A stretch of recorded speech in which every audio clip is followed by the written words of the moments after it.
Le président François Hollande a présenté ses vœux au corps diplomatique. Il a discuté de nombreux sujets, notamment répondu à l'appel du président malien. Écoutez. Nous sommes face à une agression caractérisée. J'ai donc décidé que la France répondra aux côtés de nos partenaires africains à la demande des autorités maliennes.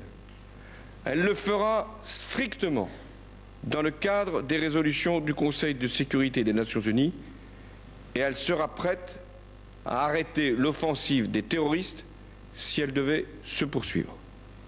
Car c'est une exigence de solidarité et de responsabilité, et la France sera donc au rendez-vous des résolutions du Conseil de sécurité et de la demande des autorités maliennes.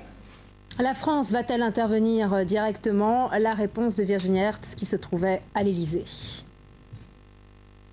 La réponse officielle de François Hollande reste vague, pour ne pas dire ambiguë, puisque s'il réaffirme sur le principe que les autorités françaises et la France se tient prêtes à être aux côtés des autorités maliennes, il n'en donne pas les modalités et il ne précise pas si la France, oui ou non, interviendra militairement au Mali. Je vous rappelle quand même que jusqu'à présent, la ligne officielle, la réponse de François Hollande était que la France n'interviendrait pas militairement au Mali, qu'il n'y aurait pas de troupes françaises au Mali, que la France devait se cantonner à un rôle de soutien logistique, un rôle de formation aussi de l'armée malienne. Alors, il y a eu beaucoup de spéculations sur une possible intervention de forces spéciales, une hypothèse qui a toujours été rejetée officiellement par les autorités françaises. Cela dit, ce matin, l'AFP, l'agence France-Presse, a fait part de la présence de militaires étrangers dans la ville de Sévaré, qui est juste la ville qui se trouve juste au sud de ce qu'on peut appeler actuellement la ligne de front au Mali. Et le Figaro, le quotidien Le Figaro,